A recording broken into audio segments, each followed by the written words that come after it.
in cooperation with the Petra Broadcasting Corporation, is proud to present this special video edition of Creation versus Evolution.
Let's talk about some basic definitions of evolution. The word evolution literally just means change. For example, a child evolves into an adult. But in biology, and regarding the origin of the species, it has two very distinctly different meanings. First, there is microevolution, which simply means change within an existing species.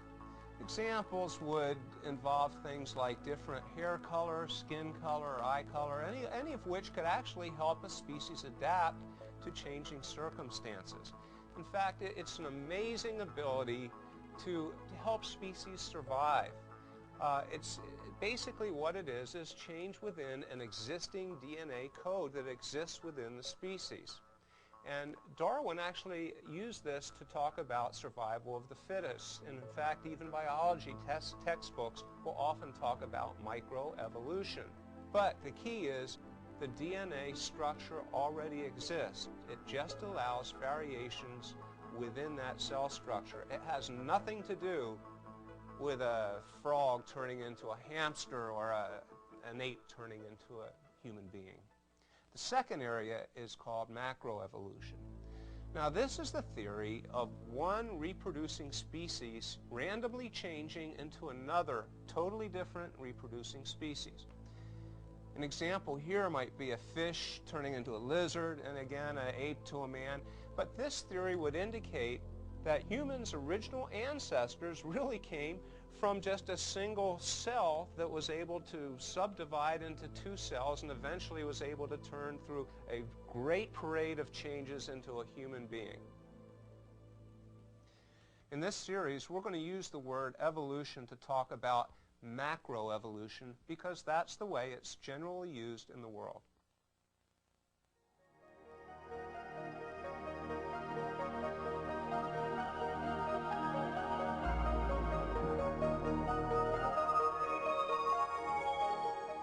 Let's take a quick look at the history of this debate between creation and evolution.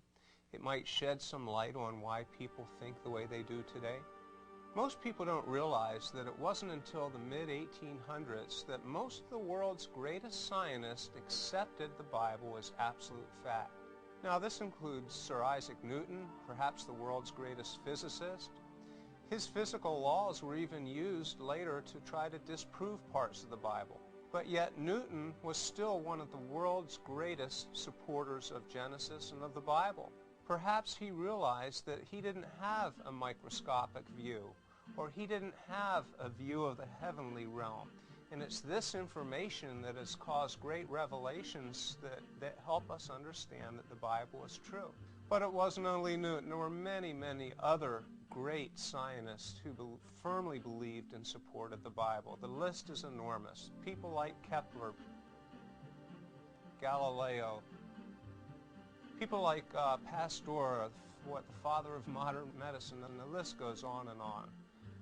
So what caused this rift between science and theologians?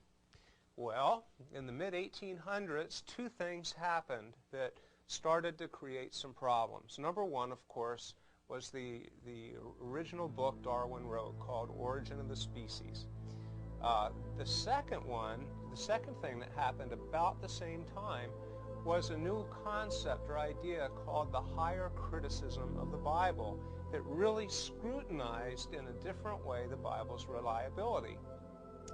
Now, Darwin's theory lacked a lot of things at the time. There were very few fossils available, and it certainly lacked modern scientific knowledge we have today. Higher criticism of the Bible was without modern archaeology. Archaeology was very young then. As a result, biblical scholars lost a very highly publicized debate. This is the famous Scopes monkey trial of 1925.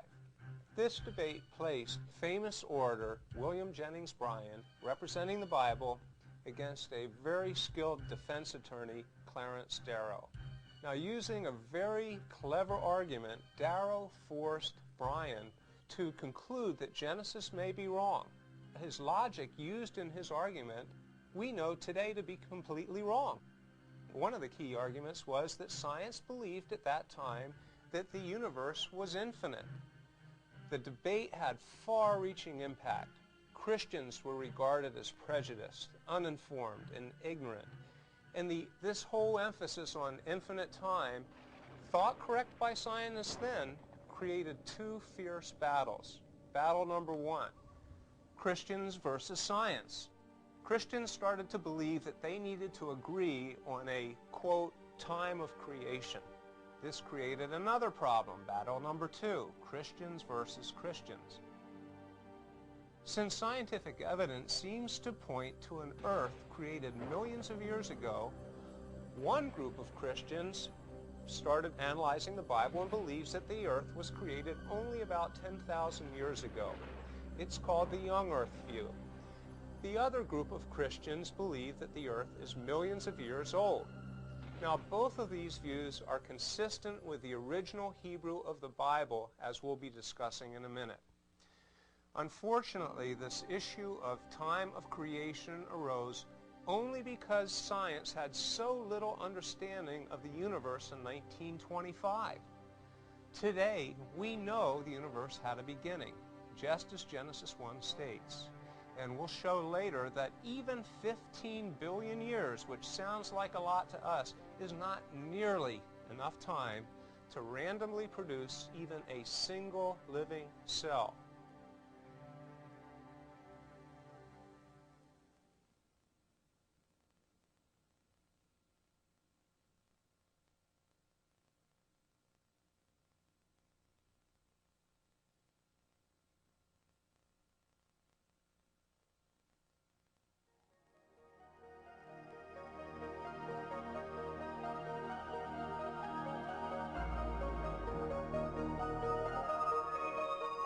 Stephen Hawking, one of the most brilliant scientists since Einstein, teaches one of the most accepted theories of the origin of the universe.